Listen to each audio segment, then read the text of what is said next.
Well, that didn't go as planned. Good afternoon.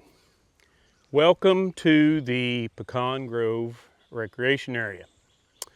I'm going to try something today.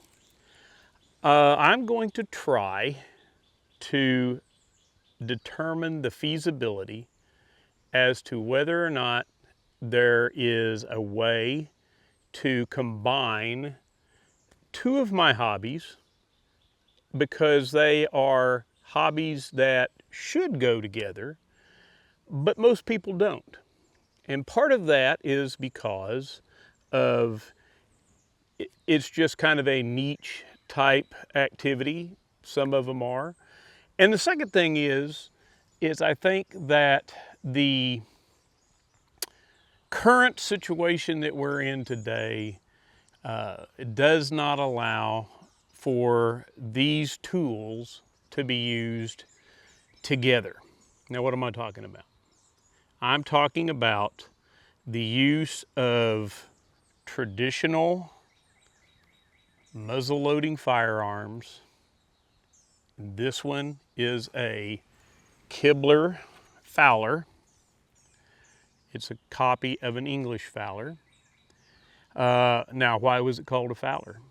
Because it was used as a smooth bore to hunt small game, and in particular, fowl.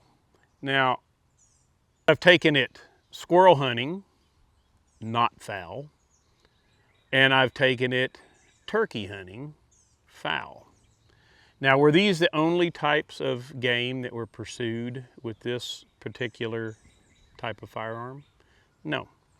I think that it obviously was used to pursue upland fowl, and it was also used to pursue waterfowl.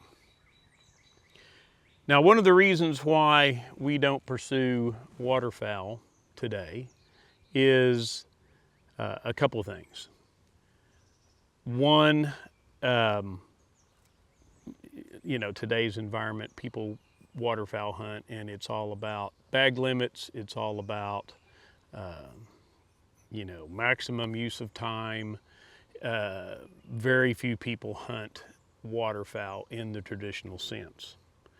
The second reason, I think, is because there is no readily available or a readily known way to pursue waterfowl within the restrictions as opposed by federal game laws and other. This Fowler is a Kibler Fowler. I built it, I finished it about a year ago.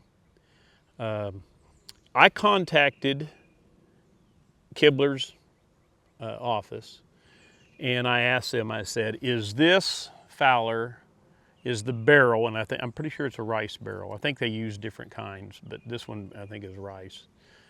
Is it approved for steel shot? It is not.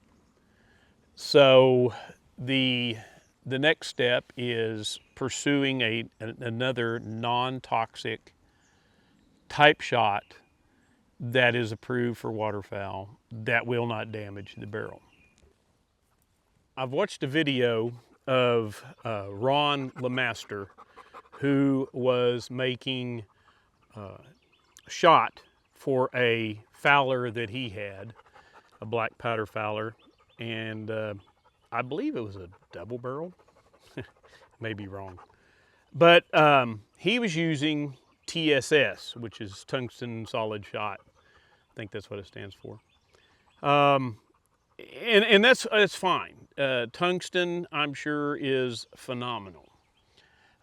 The problem with tungsten is a pound of tungsten shot, which will only make about, depending on what shot size and everything like that. I know you can scale the shot size down and even the ounce shot down, but you're only going to get somewhere in the neighborhood of probably 15 to 16 shots of 1¼ ounce shot.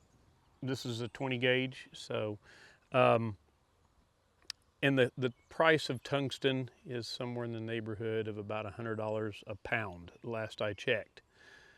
That just seems criminal to me. So I'm going to explore some other techniques. One of the things I'm going to try is, while the barrel is not approved for steel shot, I'm going to try some copper-coated steel shot in the form of BBs. I'm going to only shoot a couple. I'm going to run the bore scope down the barrel, see what it looks like. I'm going to obviously check the pattern and see what it does. As you can see, that's a fairly long shot charge in this 20 gauge. But I used his techniques, and I'm going to give it a shot. But I'm also going to just try lead shot to see whether it's adequate for turkey. But that's one of the things I'm going to try. Now, how do we put these hobbies together? What is the other hobby besides black powder? My YouTube channel was started for the whole purpose of a platform to teach or continue teaching a decoy carving class that I did over in Siloam Springs. I carve decoys. I don't quite do as much of it as I once did, primarily because I'm working on other things. But I would love to get back into this, and I would love to be able to waterfowl hunt over some of the decoys that I've carved. This is a wood and wire framed, canvas covered goose decoy that I've carved. The head is this is what I call a lumber store decoy, because just about everything here can come from a lumber store, lumber yard. The exception being the glass eyes. Glass eyes are for the hunter, not the hunted, and so that's a goose decoy. This is a widgeon decoy that I carved.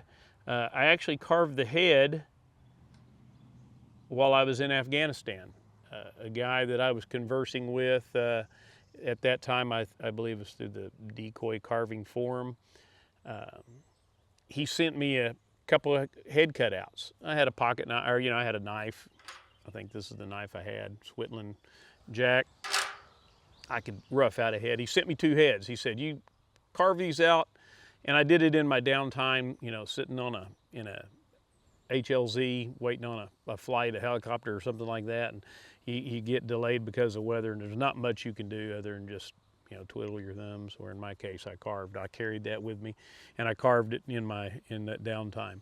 But anyway, I carved 2, sent them back to him. He then carved the body, put them on there, and so this is kind of a special decoy to me. This occupies a place in my jerk line rig, and it is the far decoy on it. I put out at about 30 yards, so I can kind of judge distance by that. This one right here, while it is a working decoy, this one actually sits on the shelf in my study.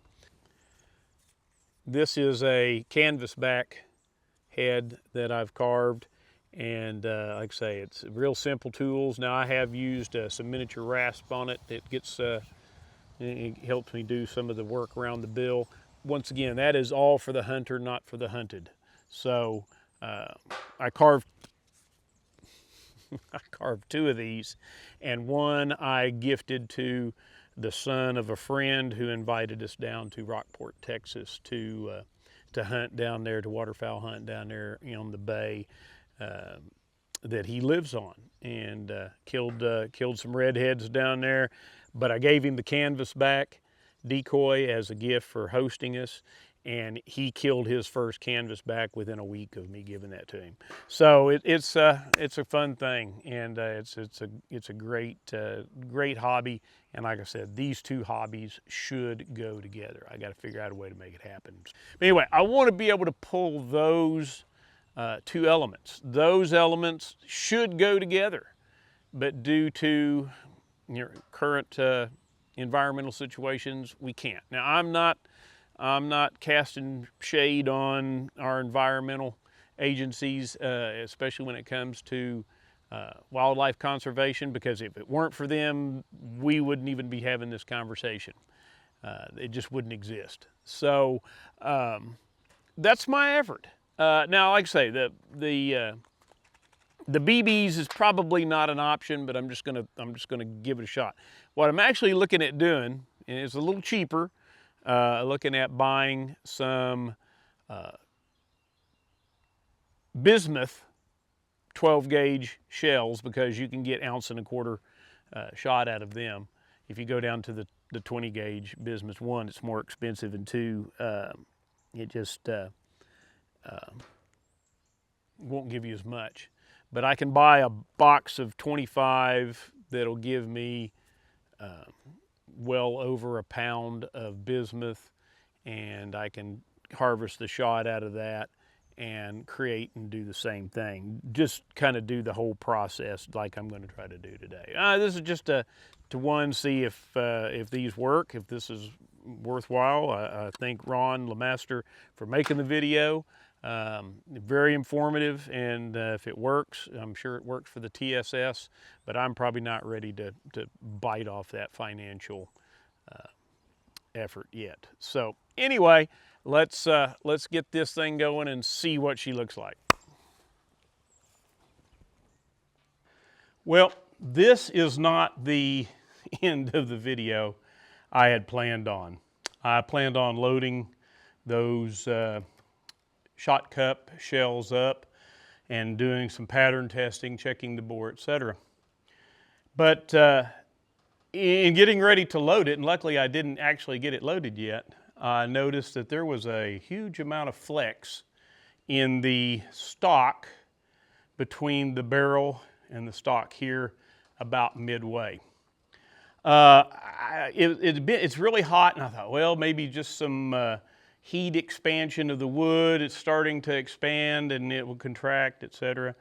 But I just happened to come across that Jim Kibler was having a Q&A session, ask Jim anything kind of situation. And I caught it just before it was over, and I threw a quick comment on his Q&A session. He said, that doesn't seem right. We need to see what the problem was. So I came in and I put it in the shop, took the ramrod out first, obviously, and I got to looking at the routed out areas for the barrel wedges, and the one where it seemed to be have the most flex to it had not completely routed through. And I thought, well, maybe it's not pushing into it far enough. I didn't know what the deal was. So I got an extra pin that he had sent, and I actually just kind of pushed in on the wood, and it was just a paper thin piece of wood that did not come out. And I didn't even notice it when I was putting the gun together. And I pushed down in it and it broke out. So I started cleaning it out, and I looked down in it, and sure enough, there's the wedge. No visible pin. So obviously I'd either gone through it or something else. So then I got to flexing it, and I was noticing that as I flexed the wood in the barrel by pushing like this, the wedge was not moving. So I drove the pin out, and when I did that, I poked it again, and the wedge dropped out of sight. I was like, oh, shoot. So I got to examining it. I didn't really want to take the barrel off, but I was like, dadgum. So I did. Well, as I was doing so, I noticed that the wedge in front of it wasn't moving either. So I took the whole barrel out, and in essence, these two had come I don't know if they were soldered, brazed, super glued, or whatever. So that gave me something I could go back to Jim with and tell him what the issue is. I don't know what the resolution will be, whether I send the barrel back to him. I don't know. But the bottom line is the testing of the non-toxic Fowler loads is on hold. So now I probably could have shot it, but I was, I think in this case I erred on the side of caution, and it probably proved good. The front wedge was still holding. This particular barrel is also held with one of the lock screws, and it also goes behind it. So it wasn't going to come off, but it could have damaged it should it recoil enough. But anyway, I'm gonna end this particular video here, and then I will, when I get the resolution working with Jim and get it worked out, probably follow up on that, and then I'll test it. But anyway, that is the situation with the excessive float in the barrel of the Kibler Fowler. So come back. We'll get this resolved, and hopefully pretty soon, so that I can begin my shot ballistic testing, etc. So anyway, thanks for watching, and you may notice that my skin is leaking severely. It is hot, but it's only like 95 hot, which is not bad. But it rained last night, and boy, it is soupy. So pardon the skin leakage. But anyway, thanks for watching. We'll follow up with this. We'll get it fixed. Thanks. Bye.